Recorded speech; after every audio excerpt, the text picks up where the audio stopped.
Sejam todos bem-vindos a mais um estudo diário do Vem e Segue. Meu nome é Vanderlei Claudiano, hoje é dia 31 de outubro. Você pode estar acompanhando esse estudo diariamente comigo aqui pela Rádio Sud, no horário meio-dia e 9 horas da noite, ou também aqui pelo meu canal no YouTube, Escola Dominical Brasil.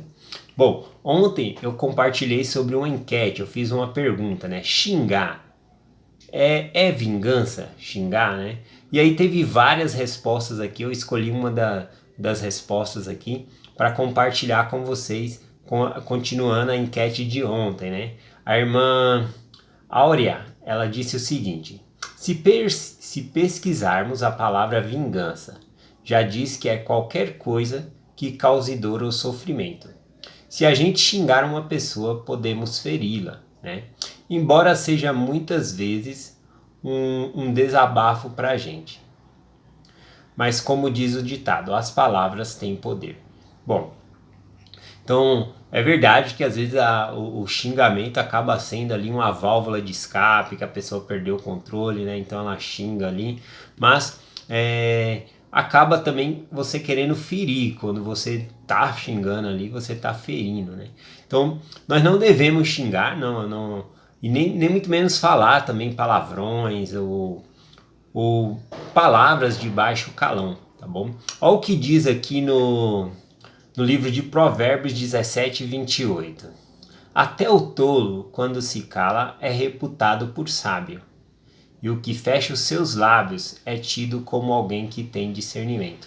Bom, então se a pessoa vai falar tolice, tá com raiva ali, né? Então é melhor que não fale do que falar besteira e depois se arrepender, né? Se você ficar quieto, significa que você está tendo um discernimento de si mesmo, que você não, naquele momento de forte emoção que você está sentindo, você vai falar coisas desagradáveis ali, né? Então é bom não falar. Bom, outra coisa também que eu gostaria de chamar a atenção é no que algumas maneiras que nós se expressamos com outras pessoas. Por exemplo, alguém comete algo errado, né? Então é comum às vezes a gente falar assim: você é um burro, né?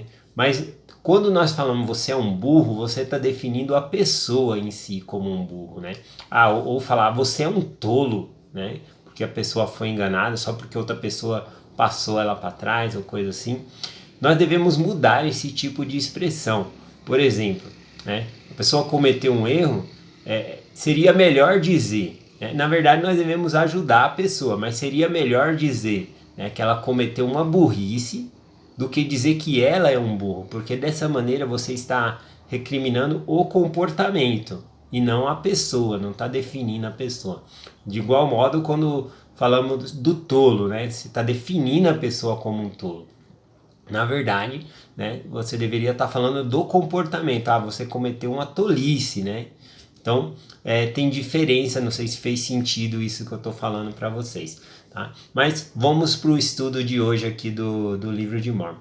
Teve uma outra irmã também que fez um comentário, eu gostei bastante, né? Foi a irmã Lúcia Nascimento, ela fez um comentário aqui no YouTube. E fora o comentário que ela fez, ela falou que o genro dela, né, ele está muito mal no hospital. E ela pediu oração por esse genro também. O nome dele é Bruno Rossi, tá bom?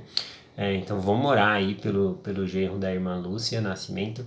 E mais uma coisa, quem souber aí, né? Porque eu fui informado que nesse momento, o que os templos já estão funcionando, né, de maneira flexibilizando, né, a gente pode, por meio do aplicativo, enviar esse nome para o templo para oração, né? Eu não sei fazer, então se você sabe, me indica como é, e amanhã também eu vou dar uma pesquisada para ver como é que faz por meio do aplicativo aqui a gente mandar nomes para o templo, né?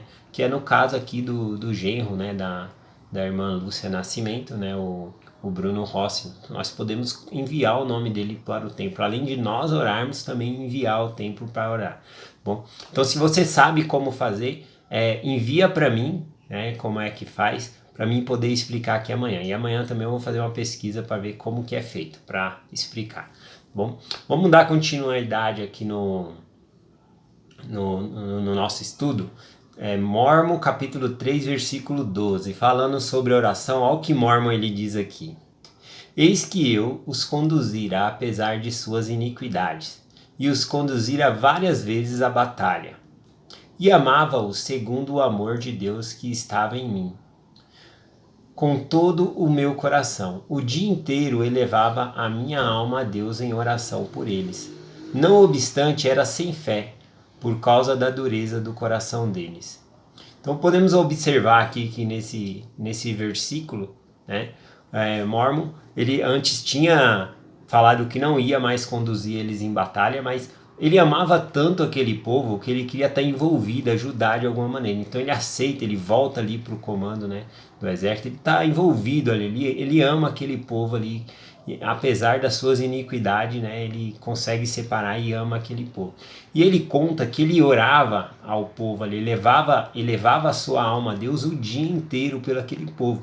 Mas a oração dele, como é dito aqui, era uma oração sem fé, né? E aí nós podemos nos perguntar, se a oração dele era sem fé, porque ele não acreditava que o povo ia mudar, por que ele orava então a Deus, né? Se ele sabia do julgamento que veio sobre aquele povo, porque o povo não se arrependeu, ele havia pregado também, o povo não se arrependeu. Por que ele estava orando, né? Por que esse tipo de oração sem fé, né? Bom, eu quero dizer aqui que ele amava aquele povo e ele não tinha fé que aquele povo ia mudar, porque o povo mostrou isso por meio ali das suas obras, né, de iniquidade, abominação. Eles não queriam largar o pecado. Então, por causa disso que ele perdeu a fé aqui, mas foi a fé nas pessoas. Por exemplo, no princípio da oração, ele tinha fé no princípio da oração que Deus ele ouve. Então essas orações realmente ajudou o Mormon para ele desabafar com Deus, para ele conversar com Deus.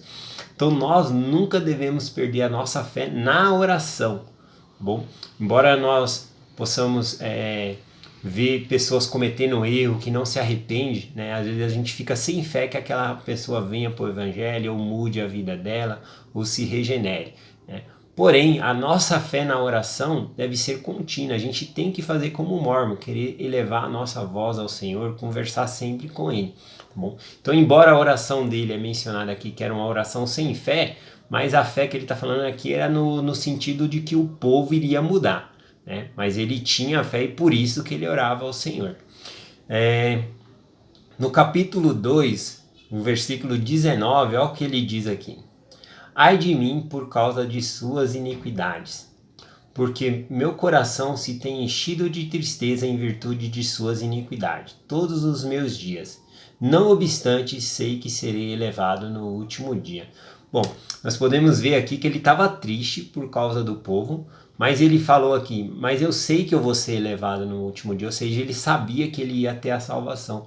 Mas isso o que demonstra nesse versículo? Que Mormon, ele não era uma pessoa egoísta, né? Muitos de nós podemos falar assim, meu vizinho não quer saber da palavra, problema dele. Eu que não vou ficar gastando minha saliva ou convidando, né? Ou ficar orando, eu vou pôr o meu joelho no chão por ele, ele não está fazendo por onde. E nós não devemos pensar assim, né? Nós vemos que Mormon, ele ficava elevando a voz ao Senhor, clamando ao Senhor. Tá bom? Então nós devemos fazer diferente aqui, fazer igual ele não foi egoísta, né? Eu já estou salvo mesmo, né? Por causa das minhas obras, por causa que eu estou guardando os mandamentos, quem não está guardando o mandamento que se vira. Não, ele não foi assim, né? Ele amava aquele povo ali e procurou ajudar de todas as maneiras. E aí ele muda um pouco o foco também em relação a isso. No capítulo 3, versículo 22, ele diz assim: Quisera persuadir todos vós, confins da terra, a vos arrependerdes e preparardes para comparecer perante o tribunal de Cristo. Então podemos ver que aquele povo não queria ouvir Mormon, então ele muda a plateia, ele muda de povo, ele fala, agora eu vou falar aos confins da terra. E aí ele começa a falar a nós, aos gentios, né? As palavras que ele diz diretamente para nós aqui, ó. Agora é no capítulo 5, versículo 10. Eis que vos digo, isto, a sua semente, ou seja, os descendentes, né, deles seriam os índios, né, os que iriam receber a palavra posteriormente por meio dos gentios. bem como os gentios, que se preocupam com a casa de Israel, e compreende e sabe de onde vêm as suas bênçãos, né? Então ele está falando, ele está agora se dirigindo aos gentios, que somos nós, e que nós sabemos de onde vêm as bênçãos, que vêm das promessas que o Senhor fez à casa de Israel.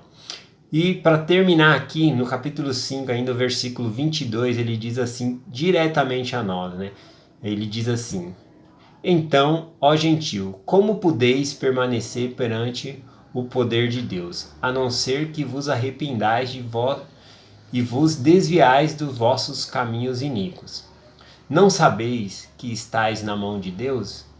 Não sabeis que Ele tem todo o poder? Bom, então aqui ele fala, né, que para nós permanecermos perante Deus, nós devemos nos desviar do nosso mau caminho, nos arrepender do nosso mau caminho, né? E assim será na segunda vinda de Cristo, para nós permanecermos na presença do Senhor, né? Querer estar na presença dele, temos que estar limpo de nosso pecado, temos que nos desviar dos caminhos errados já, né? Porque senão nós vamos desejar na segunda vinda que caia montanha sobre nós, nos enfiar nas cavernas, nos buracos das rochas, porque nós não vamos aguentar olhar para o Salvador e estar na sua presença, tá bom? Então eu compartilho essa escritura aqui e o que eu quero deixar focado é isso, sobre a oração, que nós não devemos perder a fé na oração, sempre devemos estar orando, querendo estar falando com o nosso Pai Celestial. E essa é uma maneira que nós podemos desabafar com o Senhor em todas as coisas, tá bom? Eu deixo essa mensagem em nome de Jesus Cristo. Amém. Até amanhã.